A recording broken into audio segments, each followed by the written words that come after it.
Reacting to what is it called? To a Christmas Eve horror story animated by llama Arts. They made it in December 24th, 17. I've never seen this one, but I do watch it. Shut up, you guys! I'm talking to my little brothers. Hold up. Hold up. Alright. Sorry. So, let's just get in the video.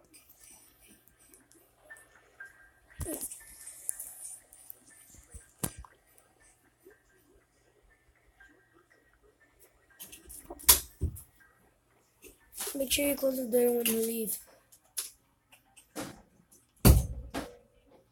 Okay. Last year on Christmas Eve, I was working late.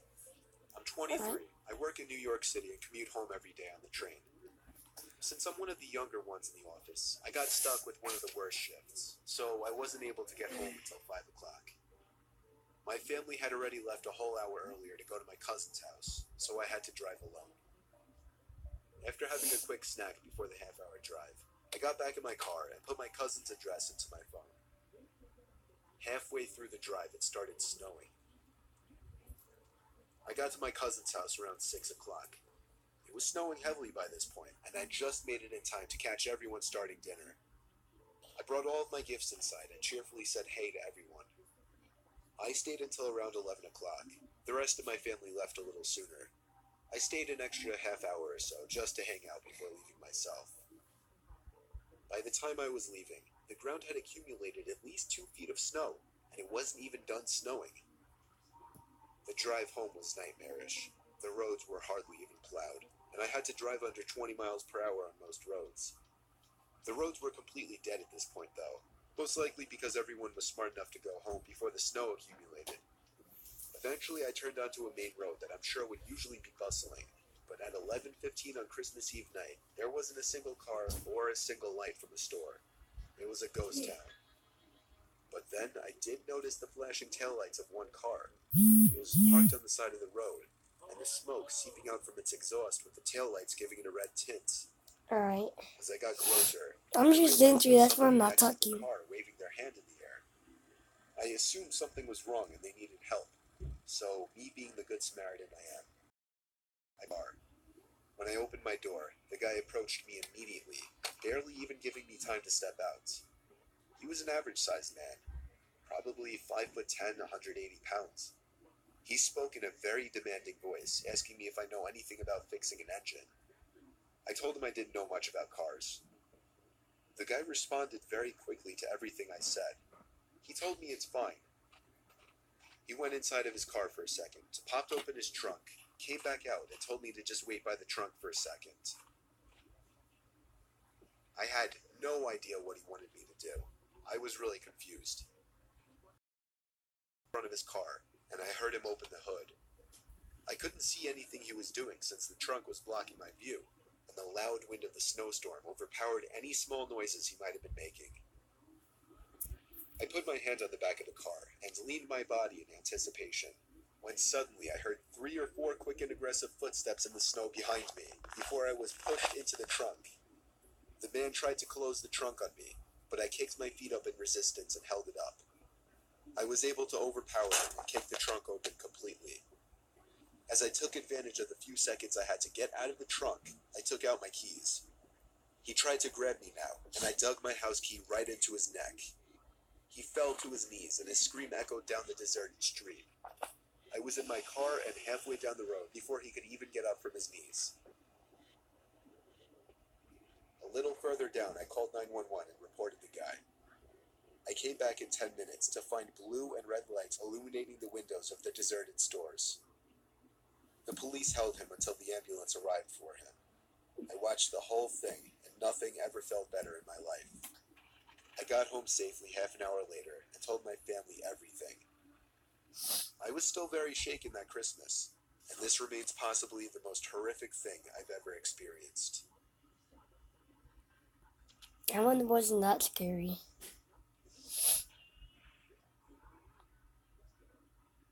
So we're gonna react to another one. Llama Arts.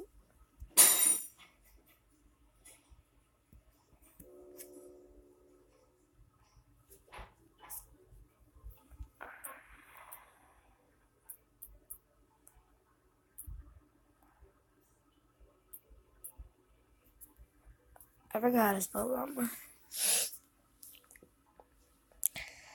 So let's react to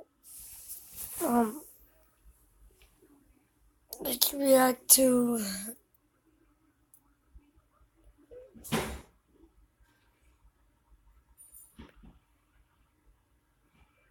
that one. No, I didn't do that. Like the true creepy thunderstorm horror stories.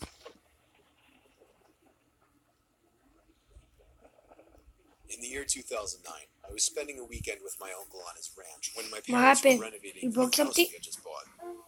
It was my second night there, a Saturday, and it happened to be during one of the biggest thunderstorms of the year. I'd say there were at least 3 crashes of thunder and lightning per minute. And we were in the heart of the storm You because broke the a thunder cup? would crash not even a second after the lightning would. I always enjoyed listening to storms while laying in bed, so I stayed up a little later watching TV, just enjoying the ambiance. Did you clean it up? After the movie I was watching finally ended, I turned off the Go TV clean and it up, tried to Jaden. fall asleep.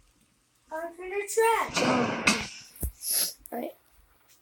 He broke a cup, As I I heard think. the lightning strike from outside, I could have sworn I heard a metallic thud coming from outside at the same time. I didn't pay it too much mind. 20 seconds later, I could have sworn I heard it again. A very distinct metallic thud coming from outside to match the timing of the lightning. I really don't mean to make this sound like a cliche horror story, but my uncle really is a kind of creepy guy, and I was never close with him even remotely. So for that reason, I didn't feel right going to wake him up. I just tried to forget about it.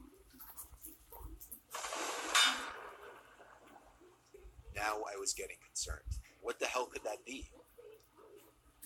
After the third time, I finally got out of bed and walked over to the window of the guest bedroom.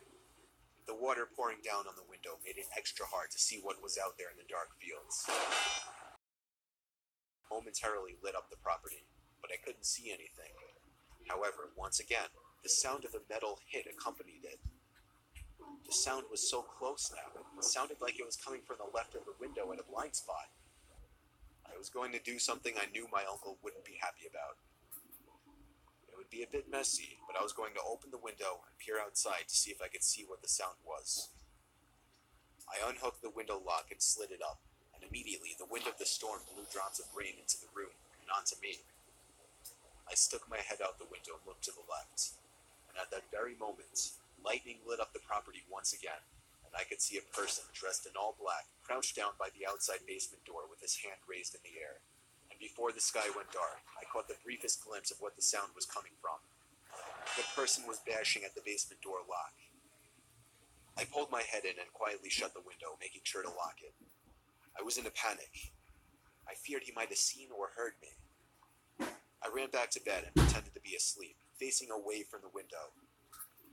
Lightning crashed once again, but this time there was no metallic thud. My heart must have dropped as I realized this. I just stayed put in bed for the longest time, hoping whoever was out there would go away. After maybe 3 more lightning crashes without any thuds accompanying them, I thought it would be safe to go tell my uncle. I turned to face the window and screamed. There was a figure, clear as day, standing at the window, looking in at me. Oh, shoot. I screamed as loud as I could and ran straight to my uncle's room. He went outside with his hunting rifle, with nothing on but his pajamas, not even socks. He ran around the entire property yelling like a madman, but didn't find anyone. The next morning, we were able to better see the marks on the basement door lock. It was almost bashed open, maybe 3 on it, according to my uncle. He was proud of me for picking up on it. Luckily, I was out of there that same day. My uncle hasn't told us of any incidents since, so I think he's been okay. Not that we talked to him much at all. I'm grateful I stayed up a little later that night watching that movie, because I may have just stopped a robbery, or possibly much worse.